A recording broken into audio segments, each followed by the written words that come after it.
Mesdames et Messieurs, distingués membres du jury, chers maîtres,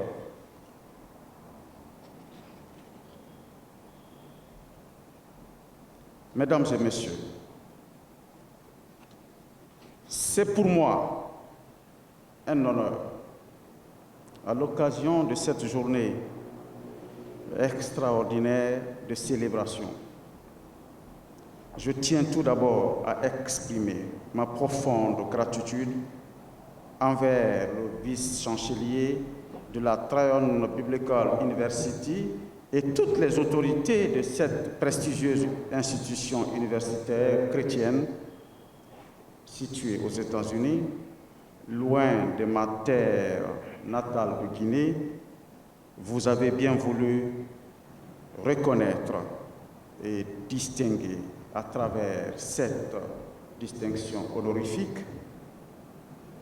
marquant ainsi solennellement et académiquement ma contribution à l'édification d'une société guinéenne et africaine plus responsable et stable. Je suis profondément honoré et empli de satisfaction.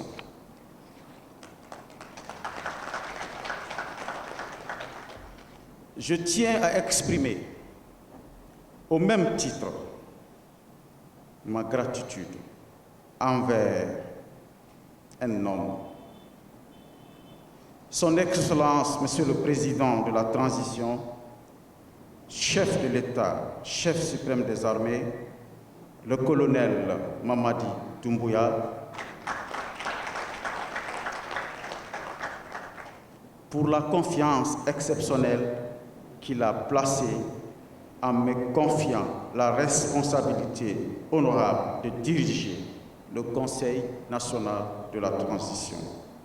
Cette marque de confiance a été pour moi une source d'inspiration et de détermination, me poussant à œuvrer sans relâche au service de notre nation et de ses valeurs. Cette opportunité a également ouvert des portes insoupçonnées, dont la plus récente est l'octroi de cette distinction prestigieuse honoris causa par cette université canadienne. Cette reconnaissance que je reçois avec humilité témoigne de l'importance de la collaboration entre les sphères académiques et institutionnelles. C'est avec une profonde reconnaissance envers le président de la République et un immense respect envers notre État que je m'engage à continuer à œuvrer avec dévouement et passion pour la poursuite du progrès et du bien-être de notre société. Je tiens aussi à exprimer ma profonde gratitude à ma famille, mon feu père, enseignant digne, honnête, sincère et engagé pour l'éducation qu'il m'a inculquée depuis le bas âge. Envers chacun d'entre vous qui avez choisi de partager ce moment précieux avec nous, votre présence ici aujourd'hui témoigne de l'importance que vous accordez à l'éducation, au leadership et à la reconnaissance de l'effort dédié à des causes qui transcendent les individus. Votre soutien, vos applaudissements et votre chaleur humaine ont ajouté une dimension inestimable à cette cérémonie. Et je suis profondément touché par votre présence. Mesdames et Messieurs, merci d'avoir rendu ce moment inoubliable en partageant avec nous cette journée de célébration et d'inspiration.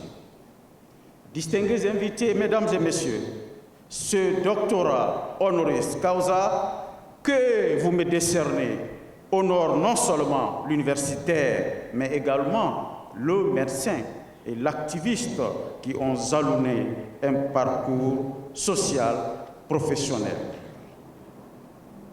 Il n'est pas simplement une reconnaissance académique, mais une célébration de la passion, du dévouement et du désir sincère de créer un impact positif dans nos communautés. Eh bien, on est là encore. Mon cheminement en tant qu'activiste universitaire, médecin et leader de la société civile a nécessité une détermination sans faille, un engagement constant et des combats souvent menés dans des circonstances qui échappaient à mon contrôle. Chacune de ces expériences a contribué à divers degrés à forger l'histoire et le résultat de mon parcours. Distingués invités, mesdames et messieurs, profitant de cette occasion, j'aimerais aborder la notion d'un leadership stratégique pour la nouvelle génération de leaders africains.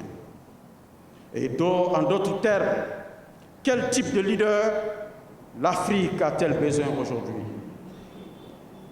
Mon parcours, tel que brièvement évoqué précédemment par cette image, a démontré un profond désir de contribuer au bien-être de nos populations.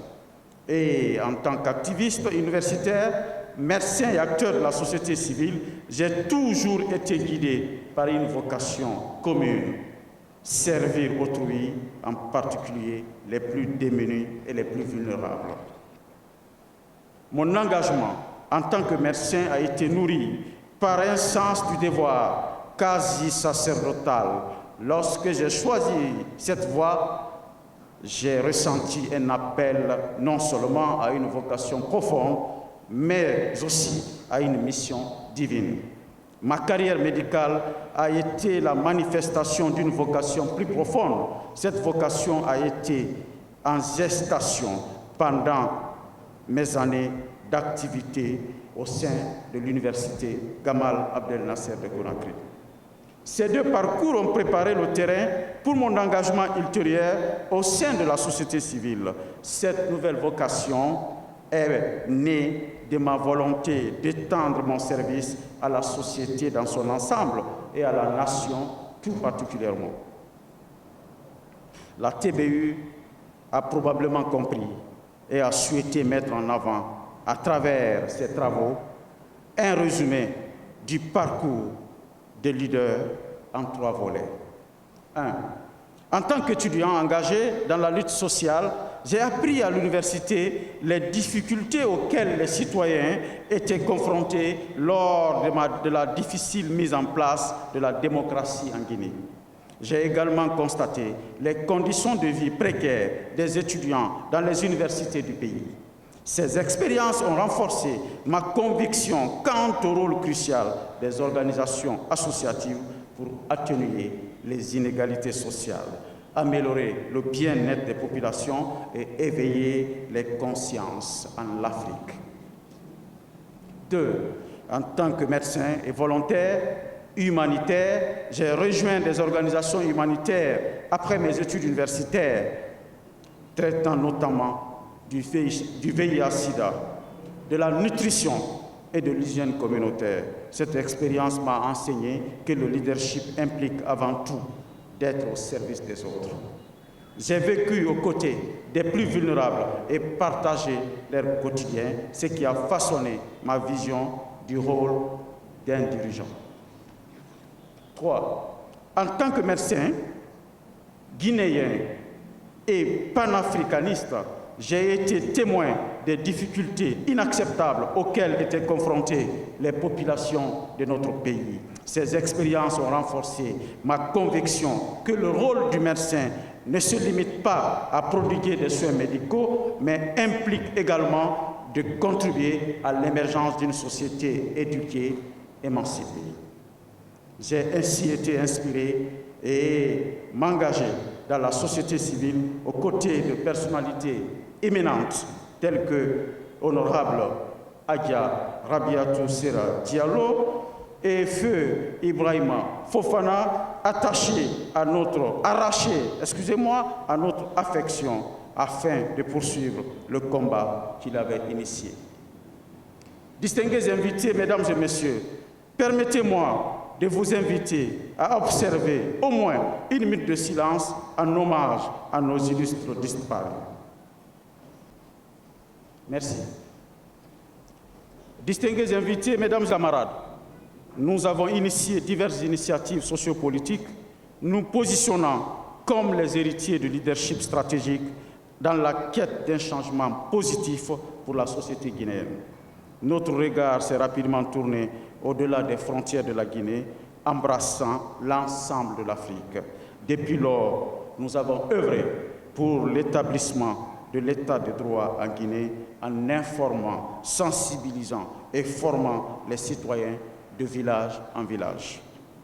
Aujourd'hui, nous avons constaté des résultats positifs en termes de prise de conscience et d'engagement citoyen, et la jeune génération qui se lève travaille inlassablement à l'instauration d'un état de droit respectueux des droits fondamentaux et des libertés publiques. Comme l'exprimait Franck Fanon, dans une relative opacité, chaque génération découvre sa mission, à elle de la remplir ou de la trahir. Fin de citation. Distingués invités, mesdames et messieurs, cette distinction honoris causa représente un défi majeur, mais elle ouvre également de nouvelles perspectives et nous incite à nous projeter vers l'avenir. Il est temps de créer des réseaux et de promouvoir avec d'autres jeunes leaders africains un leadership stratégique pour l'Afrique. La Guinée, avec ses 33 préfectures, ses 6 communes de Conakry, ainsi que la connaissance approfondie d'une trentaine de pays à travers le monde et les continents, sont autant de sources d'inspiration pour mon leadership. Évoquant les valeurs, elles jouent un rôle essentiel en matière de leadership stratégique. Et plusieurs sources sont fondamentales. L'éducation de base, les valeurs sociales, culturelles et historiques inculquées, qui sont les fondements de la morale et de l'éthique. Le leadership sans éthique est telle une femme prospère sans enfant. Deuxièmement, la religion, transmise d'abord de famille en famille, puis par la société. La Guinée est une société profondément croyante. Et cela se procure, et d'ailleurs me procure, un recul idéologique tout en consolidant les valeurs éthiques et morales professionnelles. 3. La corporation et la profession. La médecine en particulier est une source d'inspiration. Les enseignements tirés du serment d'Hippocrate sont inestimables. Ils inculquent la responsabilité, la dignité, la discrétion, l'altruisme, la reconnaissance envers les maîtres et l'engagement pour le bien de tous en détestant le mal. Fin de citation. L'universalisme, la culture et surtout l'exemplarité de la conduite médicale sont les ingrédients constitutifs du substratum de mon leadership. En qualité de président du Conseil national de la transition, je m'engage solennellement à préserver dans l'exercice d'un leadership stratégique visant à orienter notre nation vers un avenir plus promoteur. Je tiens à exprimer ma profonde gratitude envers les éminents enseignants ici présents, les éminents responsables de l'illustre université TBU qui m'ont honoré de cette distinction. Chers professeurs, c'est la Guinée que vous avez honoré, parce que quand vous honorez la Guinée, vous honorez l'Afrique. Merci.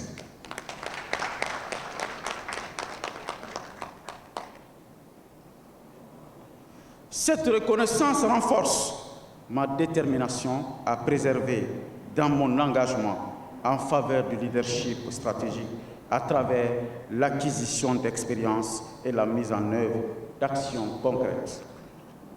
Un véritable leader, et d'ailleurs par sa coopération, inspire, motive, reconnaît et surtout catalyse le chemin vers l'accomplissement. Ces qualités sont incarnées par des hommes dont le leadership stratégique a été la pierre angulaire de mon identification et de ma responsabilisation à la tête de cette institution. Permettez-moi de citer une troisième fois son Excellence, le colonel Mamadi Doumbouya, président de la transition.